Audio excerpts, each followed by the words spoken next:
연습이라는 주제로 계속 말씀을 나누고 있는데요.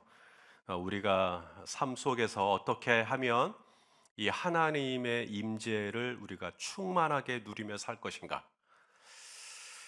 첫째 날 우리는 하나님을 자주자주 생각해야 한다. 하나님을 깊이 생각하라. 그래서 하나님을 자주자주 생각하는 것이 하나님의 임재 안에 사는 방법이다. 그다음 또 하나, 둘째 날, 이 하나님의 임재 안에 살아가려고 할 때 우리를 가장 회방하는 것 중에 하나가 이 분냄, 성냄, 이 꼬라지라고 말씀을 드렸습니다. 그리고 셋째 날, 하나님의 임재 안에 우리가 좀 살아가려고 할 때 또 나를 힘들게 하는 것 중에 하나가 이 내 안에 내가 너무 많은 거예요. 나를 부인하고 아무든지 나를 따라오려거든 나를 부인하고 아무든지 하나님의 임재 속에 거하려는 자는 나를 부인하고 내 속에 내가 너무 많은데 이 내 안에 이 수많은 열망들 또 헛된 바램들 이것들이 막 노이즈가 엄청나단 말이죠. 그래서 이것들을 캔슬링을 해야 하는데 우리 힘으로는 안 되죠. 우리 힘으로는 이러한 수많은 이 욕구들, 이 욕망들, 이 절제할 수 없는 이 소음들을 어떻게 감당할 것인가. 그 중에 하나가 오늘처럼 이렇게 새벽에 함께 나와 기도하고 또 예배하고 또 말씀 보고 또 묵상하고 또 찬양하고 또 성도 간에 또 교제를 나누고 이러다 보면 이러한 노이즈들이 많이 캔슬링이 된다. 그래서 어제 제가 이제 미션으로 성경을 한번 필사해 보라고 이렇게 했는데 어떻게 잘 쓰여지시던가요?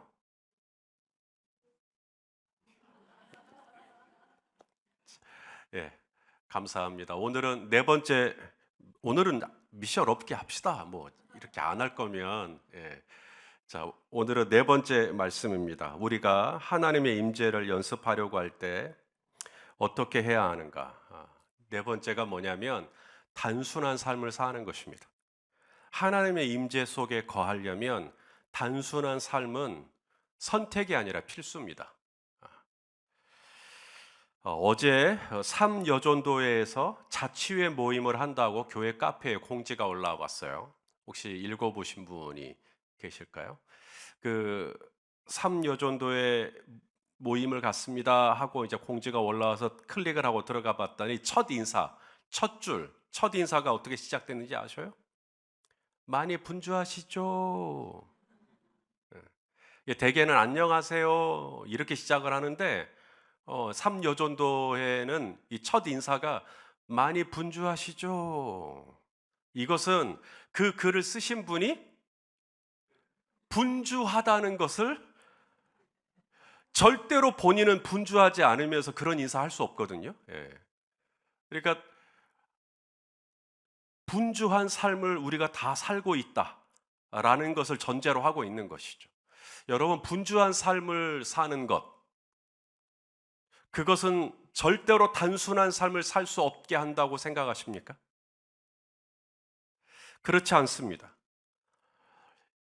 이 땅에 이 땅에서 예수님이 계실 때 여러분, 예수님은 얼마나 분주한 삶을 사셨는지요.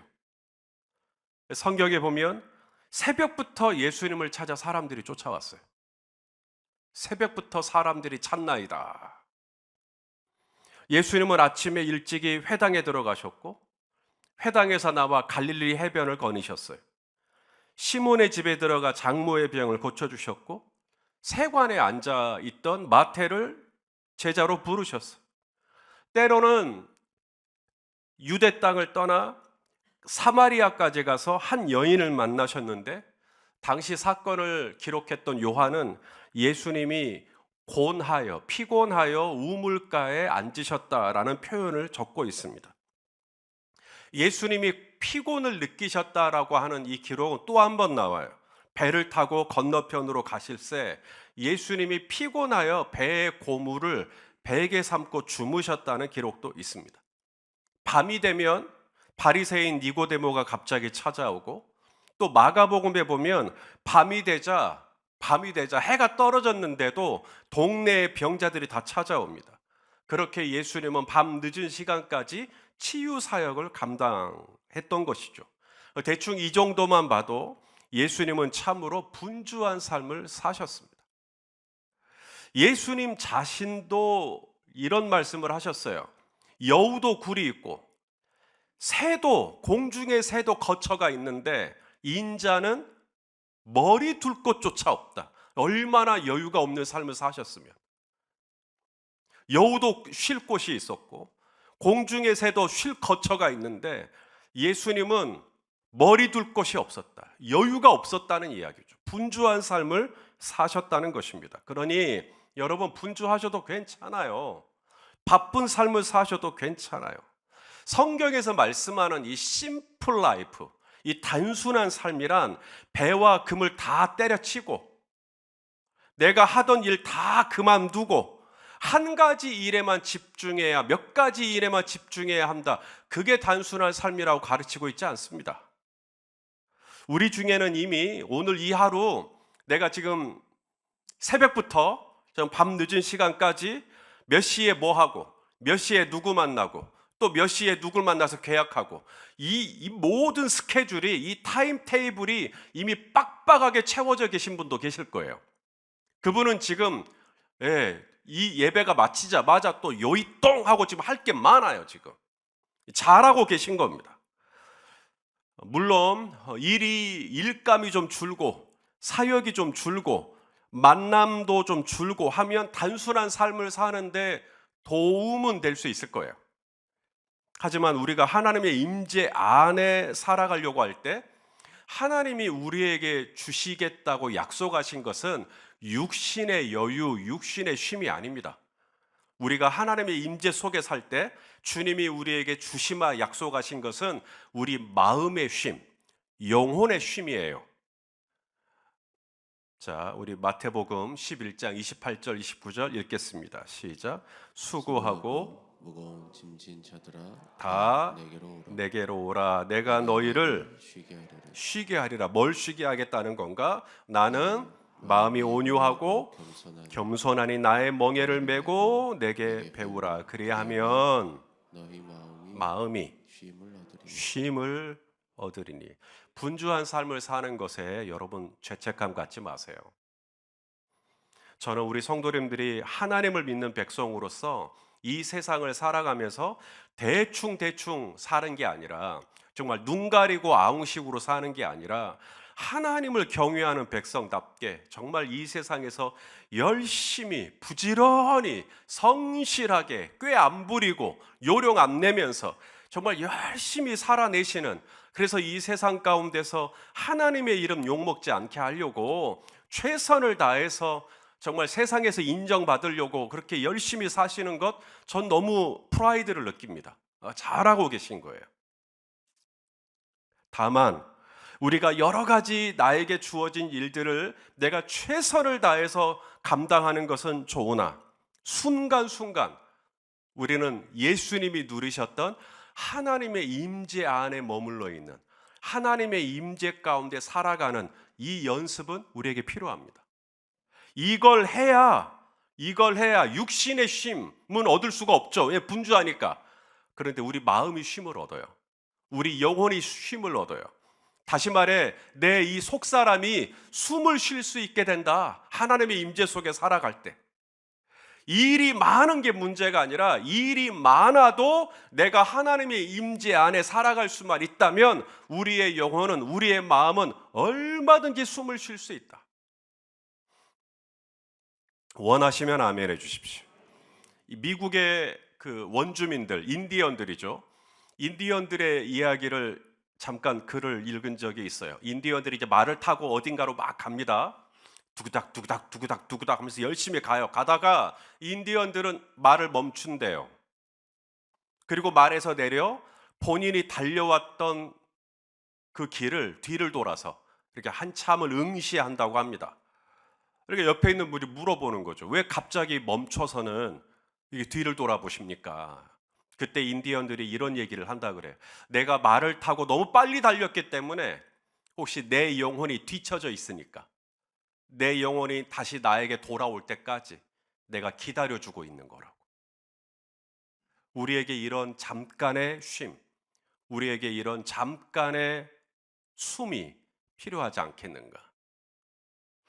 성경에서 일 하나만큼은 누구보다 열심히 했던 유명한 자매가 있습니다. 바로 오늘 본문의 주인공인 마르다죠. 이 마르다는 정말로 주님을 위해서 손에 마를 날이 없어요. 항상 열심히 땀을 흘리고 주님을. 자, 그런데 이 마르다가 이제 뭘 놓칩니다. 뭘 놓쳤냐면 일을 놓치는 게 아니죠. 마르다가 놓친 건 일이 아니라 마음을 놓쳐버려요.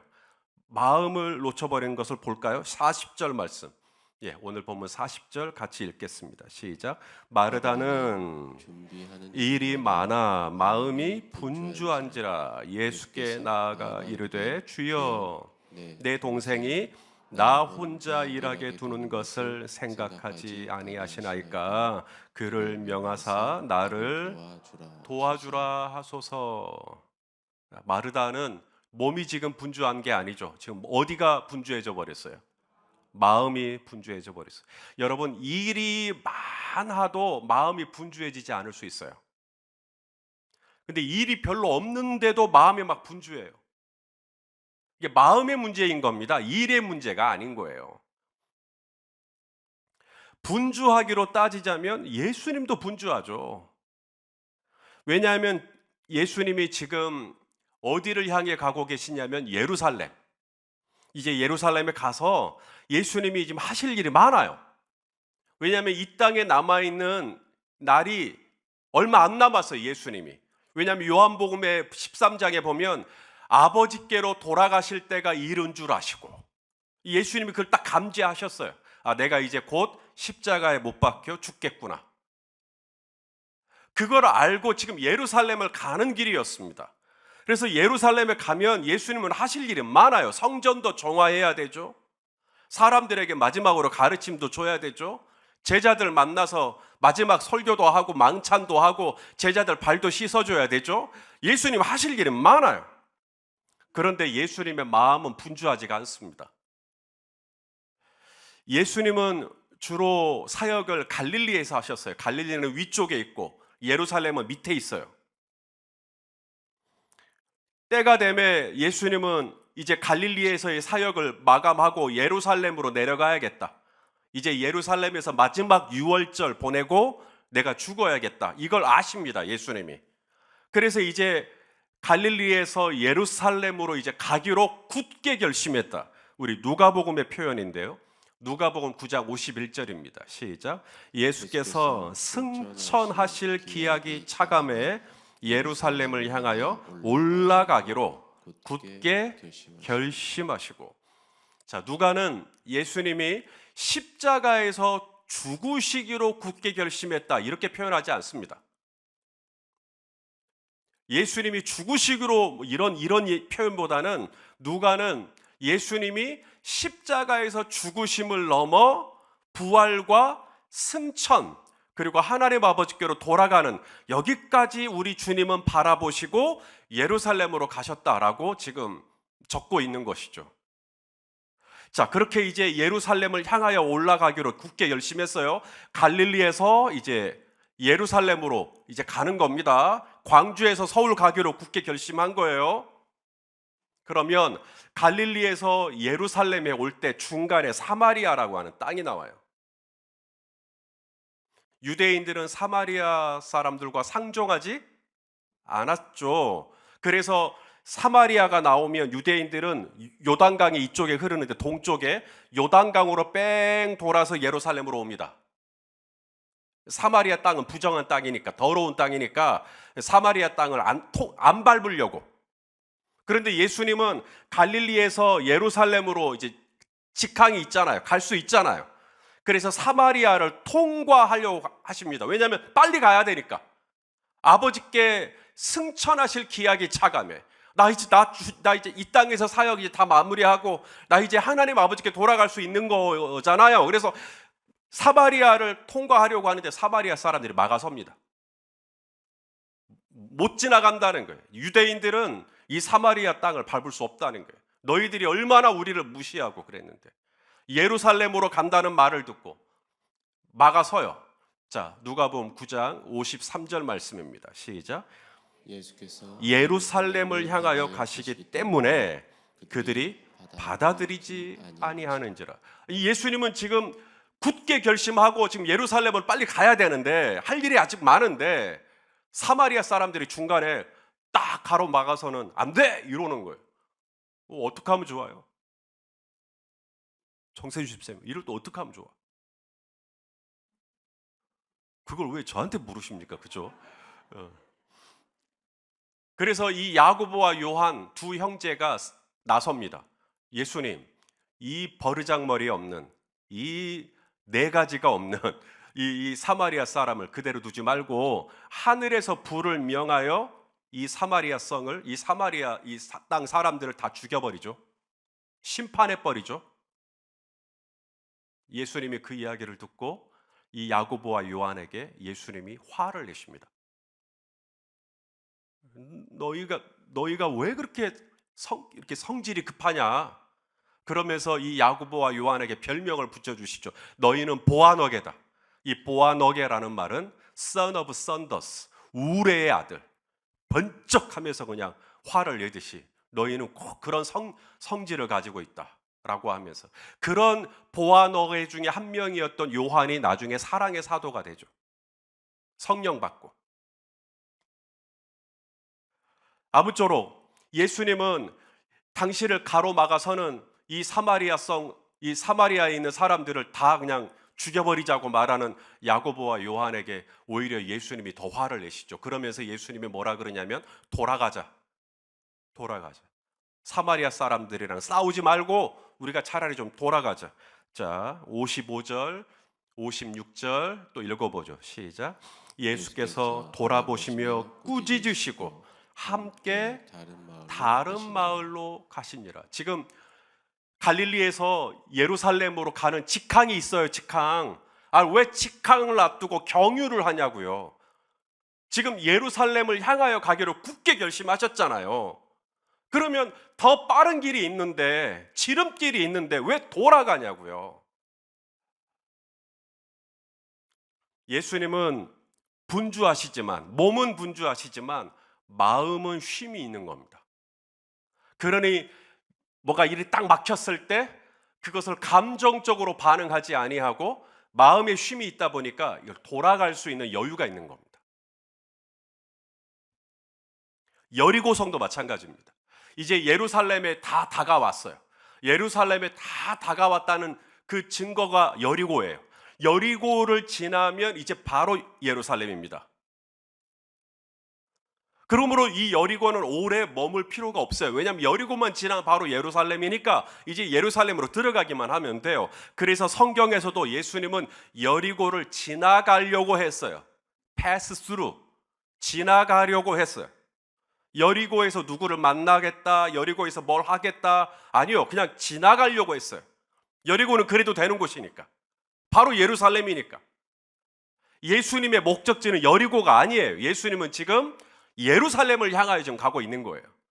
그런데 이 여리고에서 두 명을 만나요. 예수님이. 한 명은 바디메오. 예수님이 지나가신다 함을 듣고 바디메오가 막 소리를 지르죠. 나를 불쌍히 여겨달라고. 예수님이 안 보이니까, 눈이 시각장애를 가지고 있는 분이니까 그냥 어디 있는지는 모르지만 자주 막 소리를 막 지릅니다. 여리고가 얼마나 큰 도시인데 자신이 거기서 소리 지른다고 예수님이 듣겠어요? 그러든지 말든지 막 소리를 질러요. 사람들이 조용히 하라고. 하도 시끄럽게 구니까 더 소리를 지르면서 나를 불쌍히 여겨달라고. 예수님이 마침내 그의 소리를 들으시죠. 걸음을 멈추시고 그를 내게로 데리고 오라고 말씀하시고, 그래서 그의 눈을 뜨게 하여 주시죠. 또 한 명이 있습니다. 여리고는 지나가려고 했던 것인데 이제는 또 한 명, 바로 삭개오 밑에 가서 예수님이 뭐라고 말씀하시냐면 내려와라. 내가 오늘 밤 너희 집에 유숙하겠다. 아니 지금 예루살렘 바로 옆인데 느닷없는 여리고에서의 하룻밤이 잡혀버린 겁니다. 삭개오를 위해서요. 지금 예수님은 예루살렘을 향하여 가기로 굳게 결심해 놓고 사마리아에서 빙 다른 마을로 돌아가는 것을 예수님은 전혀 불편해하지 않습니다. 예루살렘을 향하여 가기로 결심해 놓고 바디메오가 큰 소리를 지르며 나를 불쌍히 여겨달라는 이 갑작스러운 개입, 느닷없는 방문에 대해서 예수님은 조금도 마음의 불편함이 없으십니다.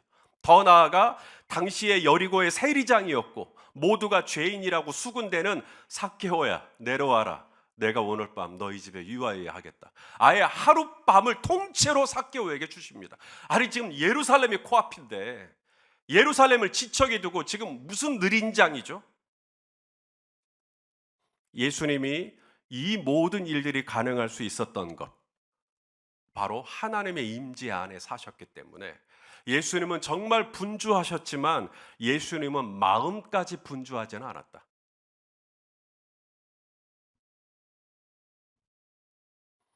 자, 우리 요한복음 16장 32절 말씀을 또 읽어보겠습니다. 시작. 보라, 너희가 다 각각 제 곳으로 흩어지고 흩어지고 나를 혼자 둘 때가 오나니 벌써 왔도다. 그러나 내가 혼자 있는 것이 아니라 아버지께서 나와 함께 계시느니라. 할렐루야. 이게 하나님의 임재잖아요. 나 혼자가 아니다. 나를 혼자 두시지 않는다. 내 아버지께서 나와 함께 하신다. 언제? 너희는 다 나를 버리고 떠나겠지만, 너희는 다 나를 버리고 흩어지겠지만, 이 세상 사람 다 날 몰라 하겠지만 나는 혼자가 아니다. 얼마나 은혜로운 고백입니까? 나는 혼자가 아니다. 나는 혼자가 아니다. 내 아버지께서 나와 함께 하신다. 이 하나님의 임재예요. 성경에서 우리에게 말씀하시는 이 단순한 삶이란 일감을 줄이고 사역을 줄이고 하던 일을 줄이고 그런 뜻이 아닙니다. 눈을 떠서 눈을 감을 때까지 하루 종일 쉴 새 없이 컴퓨터 책상 앞에 앉아서 모니터를 들여다보는 일을 할지라도 우리는 얼마든지 마음의 쉼을 얻을 수 있어요.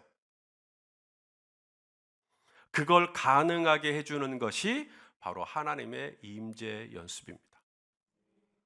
하나님의 임재 안에 이렇게 쭉 살아가잖아요. 그러면 진짜 하루하루가 여러 가지 일들이 있지만 그 하루를 마감할 때 내 이 영혼이 쉼을 가지고 했었기 때문에 내 영혼이 망가지지가 않아요.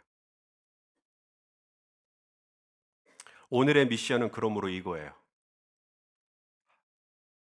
오늘 하루의 일과 중에 예정에 없던 사건, 누군가 갑자기 내 방에 들어와 상담을 요청한다든지, 누군가 갑자기 나 좀 만나자든지, 아니면 낯선 이로부터 예정이 없던 개입을 받았을 때 그것을 예정에 없던 일이라고 잘라버리는 것이 아니라 오늘 예수님처럼 환대해 주기, 낯선 일을 환대해 주기. 물론 오늘 이 하루 아무런 낯선 이의 개입이 없었다 그러면 그렇게 지나가시면 됩니다. 그런데 갑자기 예정이 없던 부탁을 받는다든지 예정이 없던 만남이나 어떤 일들이 갑자기 생겼을 때 오늘의 미션을 기억하고 환대해 줘 보세요. 오케이? 내가 다른 마을로 돌아갈게. 내가 다른 마을로 돌아갈게. 돌아가시. 바디메오가 바디메오 오라 그래. 내가 바디메오 만나줄게. 삭개오, 그래, 내가 오늘 밤 삭개오의 집에서 아예 잘게. 그렇게 시간을 내주시는 거예요. 마음을 내어주시는 것이죠. 예수님이 삭개오에게 그랬던 것처럼 또 바디메오에게 그랬던 것처럼 오늘 마르다도 마찬가지입니다. 예수님이 벳세다에 살고 있는 이 마르다의 집을 방문하기로 약속하고 지금 온 거 아니거든요. 오늘 본문이 시작되는 38절 말씀에 보면 예수님은 지금 예루살렘을 향해서 가고 있는데 마르다가 느닷없이 등장해서는 우리 집에서 밥 먹고 가라고. 그래서 예수님이 마르다의 집에 들어가신 겁니다. 예수님은 이러한 낯선 이의 이 개입을 환대해줘요. 받아들여줘요. 왜요? 마음의 쉼이 있거든요. 바로 이러한 마음의 쉼을 가질 수 있는 우리 믿는 자가 가지고 있는 비밀이 있다면 바로 하나님의 임재를 늘 연습하는 것입니다.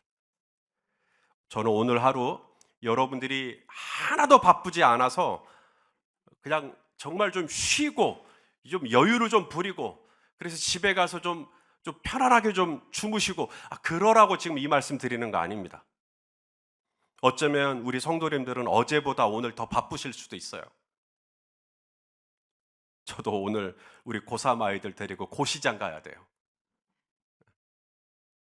오늘도 만만치 않은 일들이 예정되어 있지만 그럼에도 오늘 마리아처럼 마리아도 많은 일들이 분주할 수 있지만 예수님의 발치에 앉아서 예수님의 임재를 누리잖아요.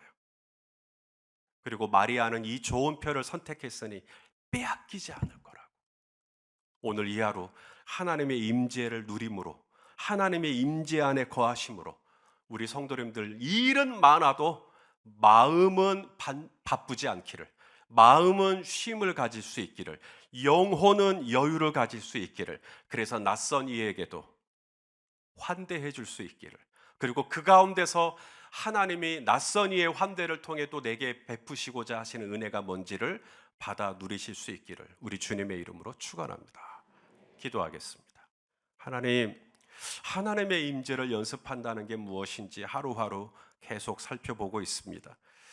하나님의 임재가 잘 되는 분도 있고 아직도 하나님의 임재가 뭔지 아리송한 분도 있을 수 있겠습니다. 하나님, 어찌하든지 우리를 붙들어 주셔서 우리가 이 믿음의 길을 걸어가는 동안 하나님의 임재 안에 사셨던 나 혼자가 아니니라 내 아버지께서 나와 함께 하시느니라 그렇게 선포하셨던 그 예수님이 누리셨던 하나님과의 친밀함, 하나님과의 하나됨, 하나님과의 그 임재를 하나님 우리 모두도 맛보아 알 수 있도록 인도하여 주시옵소서. 오늘 이 하루 또 우리에게 주어진 일들을 살다 보면 또 낯선 이의 개입을 받을 때가 있을지도 모르겠습니다. 주님, 그때 잘라버리고 다듬어 버리는 것이 아니라 하나님 오늘 예수님처럼 마음을 열고 한 받아들여 주기를 원합니다. 그리고 그 가운데서 하나님이 예정하셨던 선하신 뜻이 이루어질 수 있도록 하나님 우리의 걸음걸음을 인도하여 주시옵소서. 예수님의 이름으로 기도하옵나이다. 아멘.